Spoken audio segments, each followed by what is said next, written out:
বাসর রাতে স্বামীকে সালাম করতে গিয়ে দেখলাম আমার স্বামীর একটি পাও নেই। চিৎকার করে উঠলাম, এই তুমি চিৎকার করছো কেন? বাইরে সবাই ঘুমিয়ে পড়েছি, কি হয়েছে আমাকে বলো। আপনার একটি পা কোথায়? 2 বছর আগে একটি বাসের সঙ্গে অ্যাক্সিডেন্ট করেছিলাম, এরপরে আমার একটি পা কেটে ফেলতে হয়। কোনো সমস্যা তোমার? আপনার পা নেই সেই কথা আগে বলেননি কেন? আপনাকে আমি বিয়েই করতাম না। তোমার বাবা তো সব কিছুই জানে। কেন তুমি জানো না? আমি জানলে কি আর আপনার মতো পঙ্গুকে বিয়ে করতাম নাকি? হ্যাঁ, আরে আমি সব কিছু জানিয়ে বিয়েটা করছি। এখন কি শুরু করলা? হ্যাঁ, দেখুন আপনি আমার কাছে আসবেন না, ঠিক আছে? আমি তোমাকে স্পর্শও করব না, তবে একটা কথা বলি, আমি তোমাকে ঠকাইনি। তোমার পরিবারের লোক আমাকে দেখে শুনে বিয়ে দিয়েছে।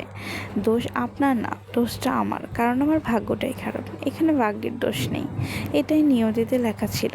আর যদি আমার নিজের মা বেঁচে থাকতো তাহলে আপনার মতো পঙ্গুর সঙ্গে আমাকে বিয়ে দিত না, সুন্দর একটা ছেলে দেখে বিয়ে দিত।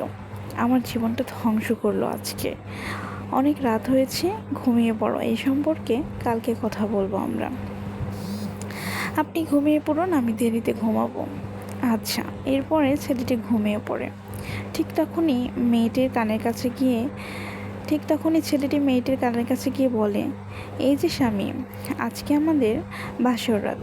আমি ঘুমাতে বললাম আর আপনি ঘুমিয়ে গেলেন। মুহূর্তে ছেলেটি ধড়পড়িয়ে ওঠে। কি ভয় পেলেন বুঝি? হ্যাঁ, ভয় পাওয়ারই কথা। আপনি যেভাবে কানের কাছে গিয়ে বললেন, একটু আগেই তুমি করে বললেন, এখন আপনি হয়ে গেলাম। সরি। সরি বললে তো হবে না, আমাকে মজা করো আমার সঙ্গে। আল্লাহ, মজা করবো কেন? সত্যি বলতেছি। আমি পঙ্গু দেখে তুমি মজা নিচ্ছ তাই না? আসলে মানুষ এমনই।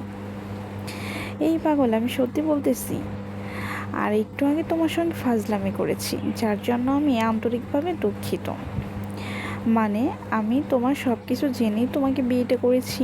আমি দেখতে চেয়েছিলাম এইসব বলার পর তুমি কি করো। ও আচ্ছা, এই শোনো না, তোমার একটি পা নেই, আমি তোমার সেই একটি পা হতে চাই। তোমাকে সারা জীবন আমার করে রাখতে চাই। হ্যাঁ, আমিও তোমার হয়ে থাকতে চাই। কথাটি শোনা মাত্র ছেলেটি মেয়েটিকে কাছে টেনে নেয়। সত্যি বর্তমানে এমন মানসিকতার মেয়ে অনেক কম, যারা সবটা জেনেও এমন ছেলেটাকে বিয়ে করে। এটা একটি অনুগল্প। গল্পটি কেমন হয়েছে অবশ্যই কমেন্ট করে জানাতে ভুলবেন না।